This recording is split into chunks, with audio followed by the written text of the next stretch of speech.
باركت على إبراهيم وعلى آل إبراهيم إنك حميد مجيد। সকল প্রশংসার মালিক কে? সকল ক্ষমতার উৎস কে? কেউ যেটা পারে না পারে কে? সে আল্লাহর দরবারে আমরা শুকরগুজার হচ্ছি, পড়ে নিচ্ছি কালিমাতুশ শুকর আলহামদুলিল্লাহ। সবাই গলা খুলে আওয়াজ করে পড়ুন, রব্বানা লাকাল হামদ হামদান কাসীরান তাইয়্যিবান মুবারাকান ফীহি ইয়া রাব্বি লাকাল হামদু কামা ইয়ানবাগি লিজালালি ওয়াজহিকা ওয়া আযীমি সুলতানিকা লাকাল হামদু বিল ঈমান লাকাল হামদু বিল ইসলাম লাকাল হামদু বিল কুরআন। মরহুম মাওলানা শহীদুল্লাহ স্মৃতি সংসদ ও পেকুয়া সমাজ উন্নয়ন পরিষদের যৌথ উদ্যোগে আয়োজিত আজকের এই অষ্টম তাফসীরুল কোরআন মাহফিলের সম্মানিত সভাপতি, প্রধান অতিথি, বিশেষ অতিথি, মঞ্চে উপবিষ্ট মেহমানবৃন্দ এবং দেশ বরেণ্য প্রথিতযশা ওলামায়ে কেরাম যারা সকাল 10টা থেকে আজকের এই বিশাল তাফসীরুল কোরআনের ময়দানে আলোচনা করেছেন, আমি সবার প্রতি কৃতজ্ঞতা, অভিনন্দন, মোবারকবাদ জানিয়ে শুরু করছি। আল্লাহ রাব্বুল ইজ্জত জালালের দরবারে শুকরিয়া জ্ঞাপনের পাশাপাশি আমি আপনাদের শুকরিয়া জানাই যারা কক্সবাজারের বিভিন্ন থানা থেকে, চট্টগ্রামের বিভিন্ন থানা থেকে এবং বাংলাদেশের বিভিন্ন জেলা থেকে আজকের আমাদের এই প্রোগ্রামে প্রায় দীর্ঘ 5 বছর পর যে তাফসীরুল কোরআনের প্রোগ্রাম দিয়ে এবছর আমরা প্রোগ্রাম শুরু করছি, সেই প্রোগ্রামে আপনারা জয়েন করেছেন। আপনাদের সবাইকে অন্তরের অন্তঃস্থল থেকে শুভেচ্ছা জানাই।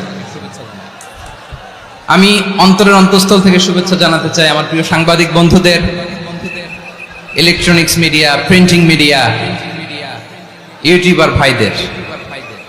আজকে এই প্রোগ্রামের শান্তি শৃঙ্খলা নিরাপত্তার দায়িত্বে নিয়োজিত ছিল পুলিশ বাহিনী, বিডিআর বাহিনী, তারপরে র্যাব, দেশপ্রেমিক সেনাবাহিনী এবং পেকুয়ার ভলান্টিয়ার্স ভাইয়েরা, যারা যেভাবে আজকের প্রোগ্রামকে সার্থক করার জন্য আপনারা শ্রম দিয়েছেন, সময় দিয়েছেন, মেধা দিয়েছেন, উপস্থিত হয়ে প্রোগ্রামকে সার্থক করেছেন, আমি সবাইকে শুভেচ্ছা এবং মোবারকবাদ জানিয়ে শুরু করতে চাই।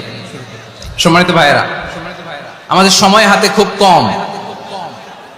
বড় তাফসীল প্রোগ্রামগুলোর সবচেয়ে বড় ক্রাইসিস বা প্রবলেম হচ্ছে এখানে শোডাউন থাকে বেশি, ইউটিউবার থাকে বেশি, নিউজ কাভারেজ বেশি, কিন্তু মন খুলে, প্রাণ খুলে, নিঝুম নিস্তব্ধ একটা পরিবেশে কথা বলার যে সুযোগ, সেটা হয়ে ওঠে না। কিন্তু আমরা একটু কষ্ট করলে, একটু স্যাক্রিফাইস করলে এটা সম্ভব। আমি শুরুতে হাত জোর করে আল্লাহর ওয়াস্তে আপনাদেরকে চুপ থাকতে বলেছি। কোনো ভলান্টিয়ার্স আপনাকে বলবে না, একজন আরেকজনকে বলবে না, একে অন্যকে বলার দরকার নাই, থামো, সরো, জায়গা নাই, কিছু বলার দরকার নাই, শুধু চুপ থাকতে হবে মেহেরবানি করে কয়েকটা মিনিট। আল্লাহর ওয়াস্তে যদি মেহেরবানি করে চুপ থাকতে পারেন, কয়েকটা কথা শেয়ার করবো ইনশাআল্লাহ। এইদিকে চুপ হয়ে গেছে মাশাআল্লাহ, এই দিকটাতেও আল্লাহর ওয়াস্তে ধাক্কা ধাক্কি জায়গা না হলে পেছনে চলে যাও। আমাকে দেখা লাগবে জরুরি না তো, এলইডি আছে, ওখানেও দেখা যাবে, ওখানে চলে যাও। ধাক্কা ধাক্কি করে ঘেমে ঘর্মাক্ত হয়ে কি একটা কঠিন অবস্থা। শীতের সিজন মনে হয়, আমি তো ঘামতেছি, হ্যাঁ ফ্যানটা বাড়াই দিতে হবে, ঘামতেছি টোটালি। র্যাবের ভাইয়েরা কি পরিমাণে কষ্ট স্বীকার করেছে আমাকে এখানে উঠাতে, যে এটা বলে বোঝানোর মতো না। তো আমাদের দেশের ভাইরা ইমোশনাল, আবেগী, অনেক আবেগ দিয়ে অনেক কিছু আমরা হারাই, ভুল করি, আমরা বুঝি না, লং রানে আমরা চিন্তা করতে পারি না। তো কথা বলতে পারতাম, লক্ষ লক্ষ কোটি কোটি মানুষ, সারা পৃথিবীর মানুষ এটা শুনতো, মানুষের মন, মস্তিষ্ক, চিন্তা, মননে পরিবর্তন আসতো। কিন্তু ধাক্কা ধাক্কি করে আসতে আসতে আমাদের মাইন্ড ডিস্টার্ব হয়ে যায়। কিছু বুলেট পয়েন্ট সাজিয়ে নিয়ে আসছে, যেটা বলবো এটা ব্রেন থেকে হারিয়ে যায়, আর মনে রাখতে পারি না। জান নিয়েই তো টানাটানি, আমি মনে রাখবো কি? জান নিয়ে টানাটানি। তো যদি আমরা প্রতিটা বড় বড় পাবলিক ইভেন্টে যদি এরকম করি, আমাদের পক্ষে কি আর ময়দানে কথা বলা সম্ভব হবে? বাধ্য হয়ে পরে ফেসবুকে ঘোষণা দিব যে আমি আর তাফসির মাহফিলে নাই। আমি মসজিদের হালাকা করব, 20 জন নিয়ে আমি দাওয়াতি কাজ করব, যথেষ্ট, গুড ইনাফ। এটাই আপনারা চান নাকি? এটাই চান? তো একটু মেহরবানি করে চুপ করা যাবে না? জায়গা না হলে পেছনে চলে যান। কিন্তু যারা থাকবেন চুপচাপ, আওয়াজ করা যাবে না। আল্লাহর ওয়াস্তে অনুরোধ করার পরে যদি এটা ভায়োলেট করেন, জবাব দিতে হবে আল্লাহর কাছে। খবরদার, আল্লাহর ওয়াস্তে বলেছি, আওয়াজ করা যাবে না। ভাইয়েরা, এভাবে আলোচনা করা যায় না। মেহরবানি করে আওয়াজ করবেন না। আমার দিকে তাকান। আজকে যে টপিকটা নিয়ে আমি আপনাদের সামনে কথা বলবো সেটা হচ্ছে আমাদের ধর্মীয় জীবনে, সামাজিক জীবনে, রাষ্ট্রীয় জীবনে ঐক্যবদ্ধ থাকার গুরুত্ব। The importance of unity in our life. আমরা ঐক্যবদ্ধ থাকতে চাই কি চাই না? এই আপনাদের গলার আওয়াজ। আমরা ঐক্যবদ্ধ জীবন যাপন করতে চাই কি চাই না? চাই। ঐক্যের কোনো বিকল্প নাই।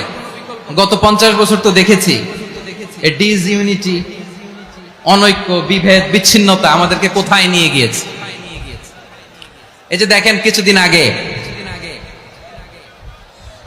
আমাদের বর্তমান নেতা ডক্টর ইউনূস, উনি সব রাজনৈতিক নেতৃবৃন্দদেরকে ডেকেছেন একটা ইস্যুকে কেন্দ্র করে। তার মানে গোটা বাংলাদেশ এক হয়ে গিয়েছে। আমরা সবাই উদ্বেলিত হয়েছে, উচ্ছ্বসিত হয়েছে, ঠিক কিনা বলেন? রাজনৈতিক নেতাদেরকে ডেকেছেন উনি, আমরা এক হয়েছি। এরপরে ধর্মীয় অঙ্গনের যে লিডাররা, বিভিন্ন ধর্মের, শুধু মুসলিম না, সবাইকে ডেকেছেন, আমরা ঐক্যবদ্ধ হয়েছি। এটাকে বলে ন্যাশনাল ইউনিটি, জাতীয় ঐক্য। যে কোনো ধরনের কনস্পাইরেসি, ষড়যন্ত্র, আধিপত্যবাদ মোকাবেলায় জাতীয় ঐক্যের চেয়ে মোক্ষম হাতিয়ার আর নাই। আমাদের একটা প্রতিবেশী দেশ আছে, আমরা আমাদের দেশ নিয়ে যত ভাবি তারা তার চেয়ে বেশি ভাবে। কথা বুঝতেছেন না? আরো ভেঙে বলতে হবে। হ্যাঁ, আমরা আমাদের দেশ নিয়ে যত উদ্বিগ্ন, এদের আরো টেনশন বেশি। বলেন, আমাদের দেশে শান্তি আছে না নাই? আমরা হিন্দু মুসলিমে কখনো দাঙ্গা লাগে? আসতে বলেন, কেন লাগে? ওদের পূজা পার্বণে আমাদের মাদ্রাসার ছেলেরা যে পাহারা দেয়, চিল্লায় বলেন ঠিক কিনা? আমাদের তাফসির মাহফিলের সময় ওরা ডিস্টার্ব করে, ঢোল বাজায় না। ওদের পূজা পার্বণের সময় আমাদের তাফসির মাহফিলের ডেট হলে আমরা চেঞ্জ করে দেই। সুবহানাল্লাহ, কি সাম্প্রদায়িক সম্প্রীতির রোল মডেল। আর ওই বাংলাদেশের ব্যাপারে তারা অনেক ডিসইনফরমেশন ছড়াচ্ছিল। ভারতের অনেকগুলো গণমাধ্যম, আমি জেনারেলাইজ করব না, আমাদের প্রতিবেশী দেশের সব গণমাধ্যমকে আমি দোষ দিতে চাই না, অনেকগুলো গণমাধ্যম তারা ডিসইনফরমেশন শেয়ার করেছে।